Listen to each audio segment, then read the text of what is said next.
Neste vídeo a gente vai construir juntos os alicerces para aprender geometria plana. Esse é o vídeo 1 de um curso completo aqui no canal Equaciona sobre geometria plana. Tenho certeza que você vai gostar e juntos a gente vai construir então este conhecimento. Se gostar já sabe, deixa o teu curtir e se inscreve aqui no canal. Aproveita e aperta aí o sininho para que você fique então sabendo dos novos vídeos, beleza? Vamos lá, vem comigo, vamos começar. Em primeiro lugar, a gente vai falar acerca dos entes geométricos, vamos ilustrar aqui alguns, e eles são conceitos primitivos. O que é um conceito primitivo, pessoal? É um conceito que não requer definição. Você não precisa definir para que você possa, então, entendê-lo, porque é uma coisa que é bastante natural, tá? Eu vou te mostrar aqui. Os entes geométricos são ponto, linha. Uma linha ela pode ser reta. A gente tem também a superfície e o plano. Esses, então, são aí os entes geométricos principais. Como eu te disse, não faz sentido eu perguntar o que é um ponto, ou então, pelo menos, eu não devo perguntar o que é um ponto, porque a tua percepção de vida, de espaço, já te dá uma noção do que seja isso. É que nem uma reta. Todo mundo sabe, por percepção, por vivência, o que é uma reta. Então, não tem uma definição matemática para isso, nem precisa ter, tá certo?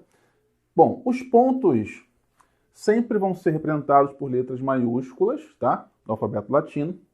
As linhas, e claro, a reta, sempre vão ser representados por letras minúsculas do alfabeto latino.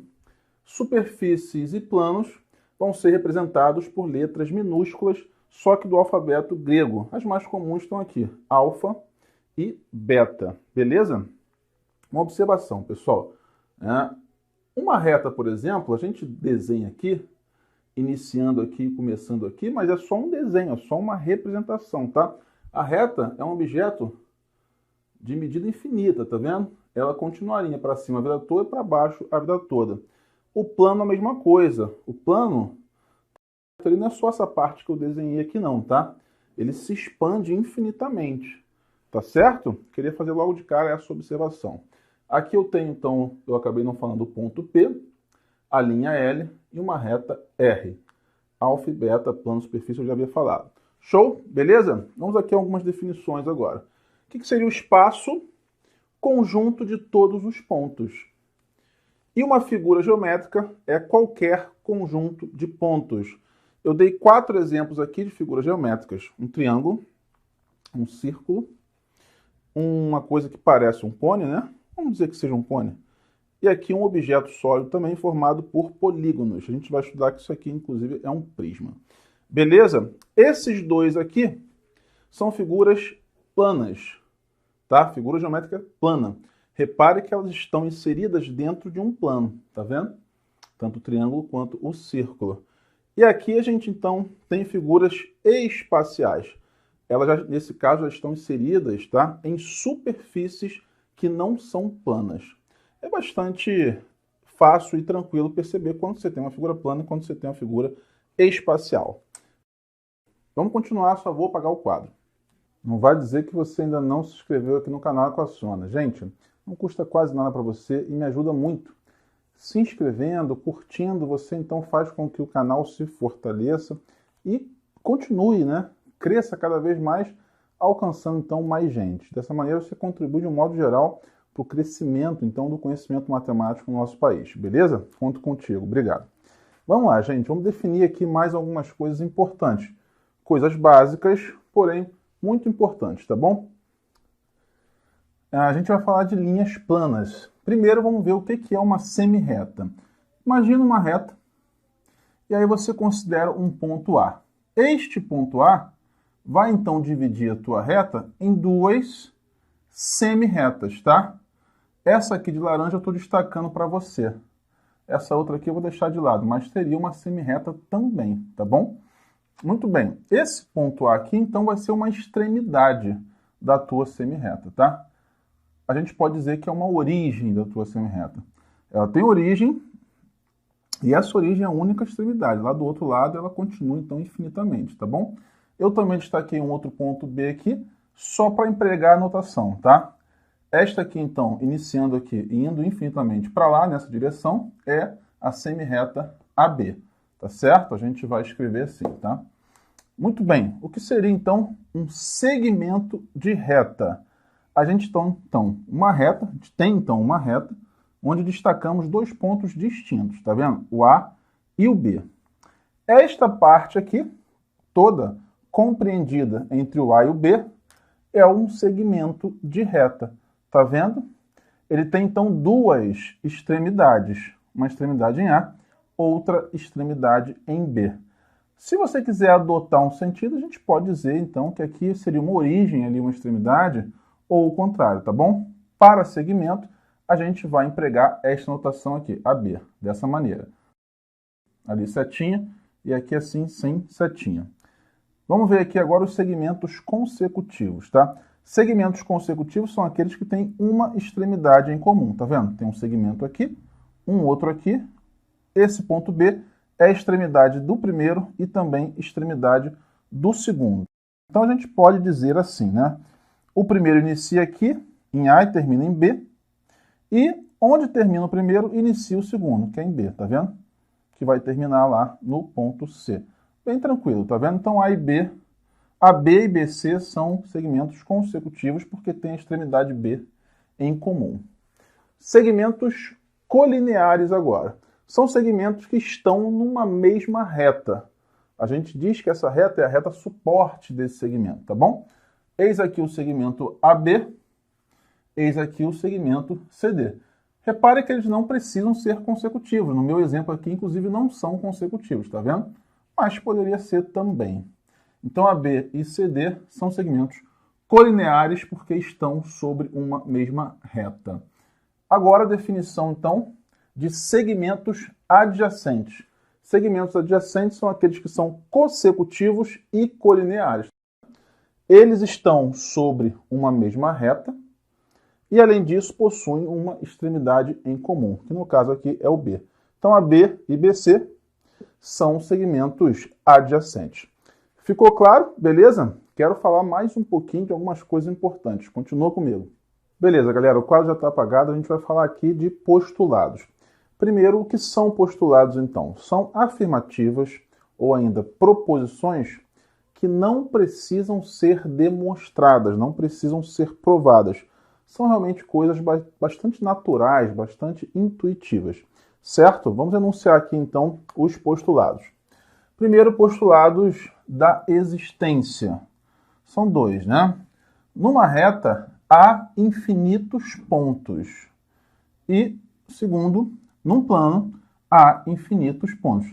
Tá vendo? Muito simples, bastante natural, tá? Então, numa reta, há infinitos pontos. E num plano, claro, vão haver infinitos pontos. Certo? Eu fiz aqui um desenho, tá? Desenhei uma reta R e alguns pontos A, B, C, D e E. Bom, repare que nesta reta eu destaquei 1, 2, 3 pontos somente, mas há infinitos. Eu poderia vir aqui, ó, marcando tantos pontos quanto eu quisesse. Só entre o A e o C, por exemplo, já existem infinitos pontos. Beleza? Fora dele, vamos imaginar que o 4 seja um plano, certo? Eu marquei aqui um ponto E, um ponto B. Mas eu poderia vir aqui, ó, começar a marcar infinitos pontos neste plano, tantos quanto eu quisesse. Beleza? Quero também fazer aqui algumas observações rápidas. Bom, primeiro, eu marquei pontos na reta e marquei pontos fora da reta. O A, por exemplo, pertence à reta. Eu vou escrever, então, que A pertence à reta R. Eu poderia dizer também que o C pertence e o D pertence. O ponto B, por exemplo, está fora da reta. Então, eu vou escrever que o B não pertence à reta R. Certo?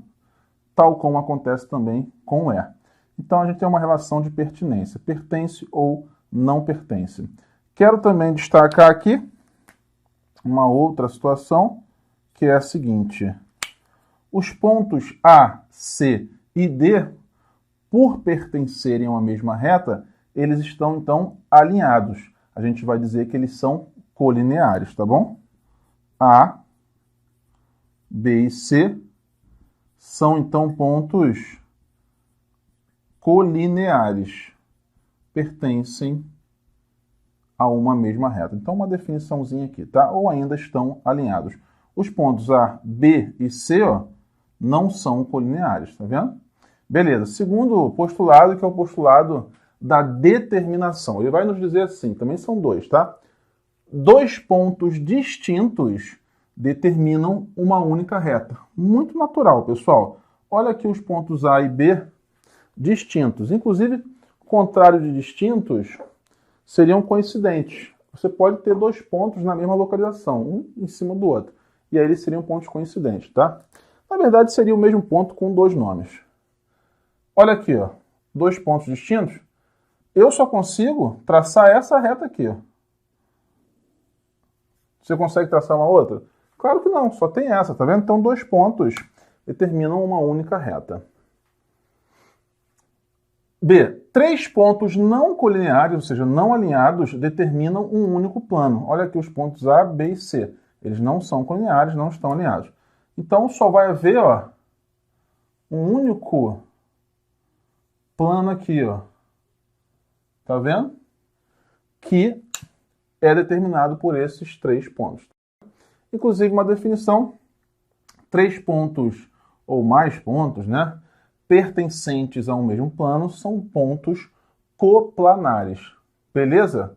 Essa definição pode ser estendida para retas coplanares, que pertencem, então, a um mesmo plano. Safo? Beleza. Terceiro postulado, o postulado da inclusão, que vai nos dizer o seguinte: se uma reta tem dois pontos distintos num plano, então esta reta está contida neste mesmo plano. Claro, bastante natural também. Se dois pontos A e B de uma reta estão no plano, como esses dois pontos determinam essa reta, toda a reta vai estar, então, inserida, contida nesse mesmo plano. Beleza? Tranquilo? É isso, galera. Esse foi só o primeiro vídeo, só o alicerce para que a gente possa, então, estar estudando geometria plana. Tamo junto, valeu, beijo grande, valeu, tchau, tchau.